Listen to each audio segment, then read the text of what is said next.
20 பேர் செய்கின்ற வேலையை இவள் உறுதி செய்தாலும் என்ன வேலை செய்தாலும் குறை சொல்லிட்டே தான். ஆமா.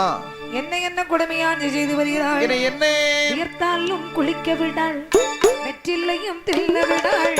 வியர்த்தாலும் குளிக்க விடாள், வெற்றிலையும் தின்ன விடாள். அளப்பமுடல் பழக்கமிட அருவிட போக விடாள். அளப்பமுடல் பழக்கமிட அருவிட போக விடாள். அளப்பமுடல் பழக்கமிட மறுவீடு போக விடாள். அளப்பமுடல் பழக்கமிட மறுவீடு போக விடாள்.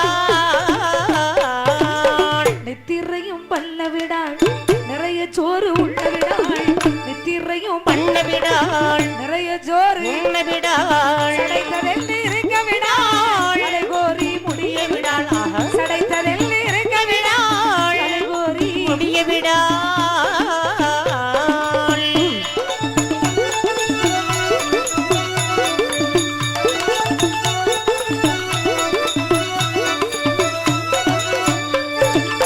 என்ன வேலை செய்தாலும் குறை சொல்லுவான். ஆமா, ஒரு நேரம் நல்லா இருக்குன்னு சொல்ல மாட்டான். எலும்பி நின்று சாப்பாடு போட்டா உட்காரடியும்பா. ஆமா.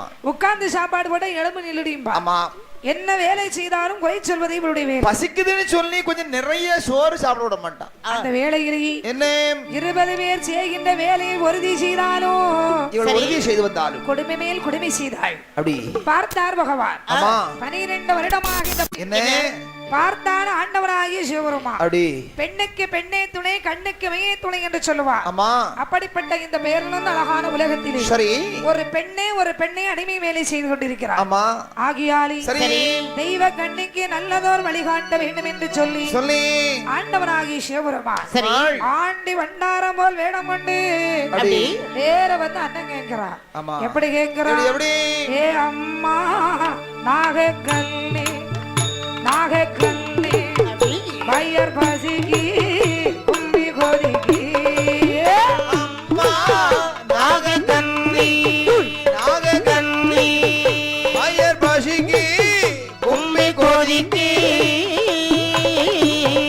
உடல் துடிக்கி காதடக்கி காதடக்கி அன்னம் போடு அமுது போடு போடு போடு.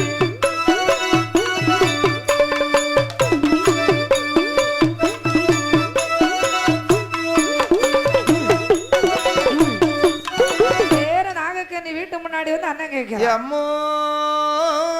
பெரிய வீட்டு தாயி அவ்வளவு பேரும் சுதியோடு தான் பிச்சை எடுக்கான். எம்மா ஏ தாயி எம்மா பசிக்குதம்மா. அப்படியா? எம்மா கும்பி கொதிக்குது, துடிக்குது, குடல் துடிக்குதம்மா. அடைக்கம்மா. எம்மா அன்னம் போடு, அமுது போடு. எம்மா அமுது போடு, பிச்சை போடு. எம்மா பிச்சி போடு, நீ பிச்சி போடு. என்னத்த தோசை அதான் கேட்டு. ஆமா. உன்னை எடுத்து தரம்ல தரணும்ல நேரே கூடவே ஒட்டிக்கிட்டு அமுதமோடு என்ன வார்த்தையும் காதில் கேட்டு. சரி தெய்வக்கு நீ காதுல கேட்கல, நாங்க நீ காதுல கேட்டுச்சு. அதாவது ஒரு 6 மாசம் தொடுத்து வந்துட்டா போதும். நெருக்கு அவ்வளவு அப்படியே அங்க வந்துடும். யார்? அவனுக்கு தானே ஒட்டிக்கணும். அவனுக்கு உனக்கு இல்லது வராது, அவனுக்குள்ளது உனக்கு வந்துடும். இல்ல இல்ல இங்க வந்துடும். நாகக்கன்னியானவள் அமுது என்ற சத்தத்தை கேட்டவன ஓடி வந்தான். அடியே தெய்வக்கன்னி, வாசல்ல பண்டாரம் போடக்கூடிய சத்தம் உனக்கு கேக்குதாடி? கேக்குதுக்கா. பிச்சை போட்டுருவாடின்னு மண்டையில ஒரு கொட்டு கொஞ்சம் பொருளுக்கா அடிக்காதக்கா.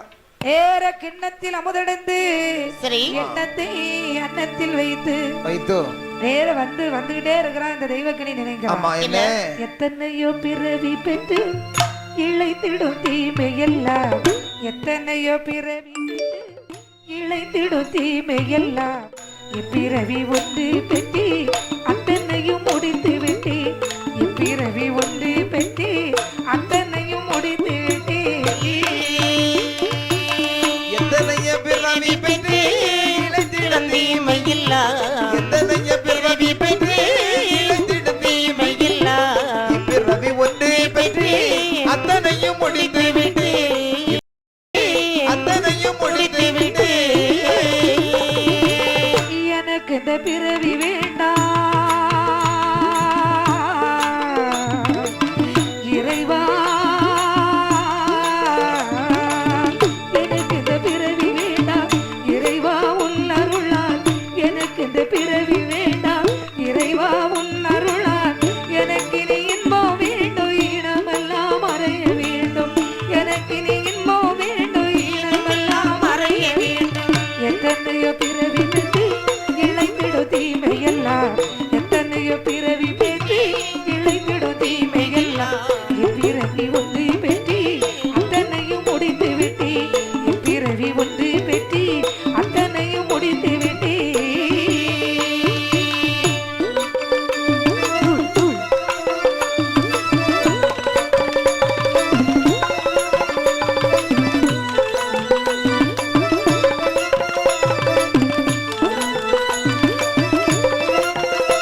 கண்ணீர் சிந்தையுமாக ஆண்டியாக வந்திருப்பது ஆண்டவன் என்று அறியாமல் வந்துரைந்தான். சரி ஐயா இந்தாங்க அமுதுபடி எடுத்துக்கிடுங்க. அம்மா தாயாரே, பிச்சைக்கு வந்தது நான் தான், பிச்சை போட வந்தது நீங்க தான். நான் தான் பிச்சை போட வரும் சமயத்தில் இப்படி அழுது கொண்டு வருகின்றேன் அம்மா.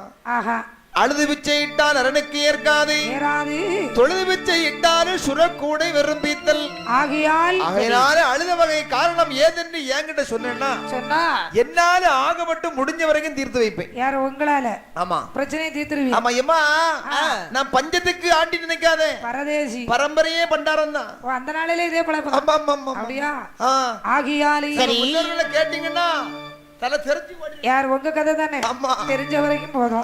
நேரே நீராட சென்ற இடத்திலே வெள்ளையாக வந்து யானையை கருப்பாக மாற்றி விவரத்தி சொன்னார். சரி, அறிந்தார் ஆண்டியாக வந்த ஆண்டவன் 7 மணியாமரலை கொடுத்து ஒரு செப்பு குடத்துக்குள்ளே அடைத்து 41 நாள் கழிச்சு திறந்து பாருடினார். சரி, அவர் உரைத்தது போல திறந்து பார்க்கும் போது முக்கில் பந்தி கீரி பூவை மயில் செண்பகம் கடைசியா வந்து பிறந்தான் கருடன். ஆமா, கருடையாழ்வான் பிறந்து ஒரு ஆல விருஷத்து மேல அமர்ந்திருக்கிறார். சரி, தன்னுடைய சிற்றனுக்கு கருடன் பிறந்தது அறிந்த கார்கோடகன் பாப்பாத்தி என்ற பெண்ணை காதலித்து மனமுடித்து வாழ்ந்து வரும்போது சரி சரி ஒரு நாள் இந்த பாப்பாத்தி சொன்னாங்க, பாருங்க என்ன நீங்க ஏதோ ஒரு சம்பவத்தை என்கிட்ட மறைச்சது போல என் உள்ளத்துல தோணுது. எம்மா பாப்பாத்தி, என்னங்க என்கிட்ட ஒரு மறைமுகமான ஒரு காரியம் ஒண்ணு இருக்குது. ஐயோ உடனே சொல்லு. நீ பார்க்கணும்னு சொன்னா பால் பழம் முட்டை மூன்றையும் வாங்கி ஒன்றாக பிசைந்து முகட்டுக்கு நேர் கீழாக வைத்து விட்டு வெளியே போயிரு. அப்படி என்று ஆமா அவன் உரைத்தது போல பால் பழம் முட்டை 3 சேகரித்து வைத்தான். சரி, பாலை கண்ட மன்னவன் தனக்கு வர ஆபத்து எண்ணாமல் பாம்பாக விடுவிடுத்தான். பாம்பு பாம்பு சத்தம் போட்டவர் ஊரே திரண்டது. வேளையில் விழிப்பாம் என்ற சத்தம் கேட்டானே கருடையாழ்வாள். அறியாத பகைவன் வந்து அகப்பட்டான் என்று சொல்லி கரும்பாமி தலை மேலே கண்போட்டி இருந்தவன் பாராமல் சிறகட்டி கொண்டு பறந்தாரே.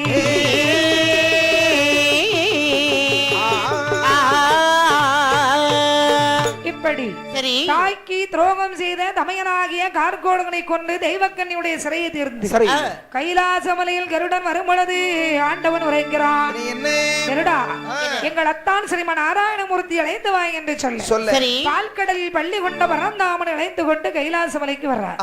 பார்த்தார் பகவான் உடனடியாக முப்புறத்தை அழைக்க வேண்டும் என்று சொல்ல உங்கள் மகன் விநாயகர் அனுப்பி வைங்க. விநாயக பெருமானுக்கு அழகா பெருச்சாளி வாகனத்தை கொடுத்து அனுப்பி வச்சாங்க. ஆமா, நேர முப்பரகோட்டையில சரி விநாயக பெருமான் பூஜையை ஏற்றி அமர்ந்து விட்டார். சாப்பாடு போட்டு உட்கார்ந்தார். ஆமா, மறுபடியும் முருக பெருமான் அனுப்பி வைக்க ஆடல் பாடலை கண்ட முருகனும் முப்பரும் அமர்ந்தார். 3வது சூரியன் அனுப்பி வைத்தார்கள். சூரியனுக்கு சுத்த பொங்கால போட்டு அவர் உட்கார்ந்தார். 3 பேருமே இருந்துட்டாங்க. சிவபெருமான் மறைஞ்சு போனார். அந்த வேளையிலே ஆண்டவனை தேடிய நாராயணர் வரும்போது சரி வள்ளுவ பெருமான் நெல்லிக்கனியை கொடுக்க திறந்து பார்க்கிறார். எள்ளுக்குள்ளருக்கு எண்ணெய் போல் ஏகமயமாக காட்சி அளித்தான் ஆண்டவன். சரி, ஐதுனா என்ன 3 பேரையும் எங்க கூட்டிட்டு வாங்க. வேர்வை புத்திரனை விரைவி செய்து சரி 3 மக்களையும் கைலாசம் அழைத்து வருகிறார்கள். மறுபடியும் மாயனாகிய கண்ணன் உப்பரக்கோட்டைக்கு செல்ல வேண்டுமே என்று திருநெடுமால் பாலாராய் சிவனாரு நெய்யாராய் திருநெடுமால் பாலாராய் சிவனாரு நெய்யாராய் உமையவள் மஞ்சளையாராய் யாராக ஓடுவாரா மடமடன இறைந்து கொண்டு மரங்களையோ தான் முறிந்து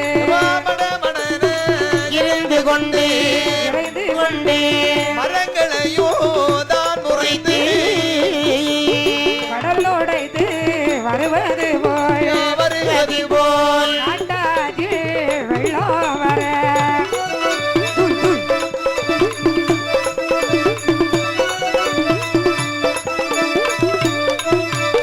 மாய வெள்ளம் வருகிறதே வகை அறியாம போராதி மாய வெள்ளம் வருகிறதே வகை அறியாம போராதி வர வேணும் என்று கூட்டமிட்டு இழந்திருந்தார். எழுந்திருந்த நேரத்திலே ஏந்திழையான் உலக சக்தி தொடர்ந்து வந்த வெள்ளம் இது சோதனைக்கு வருகோதடா.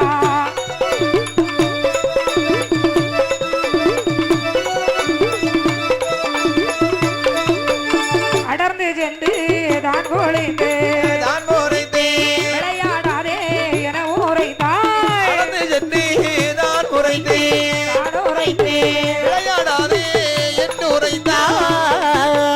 விளக்கின சொல்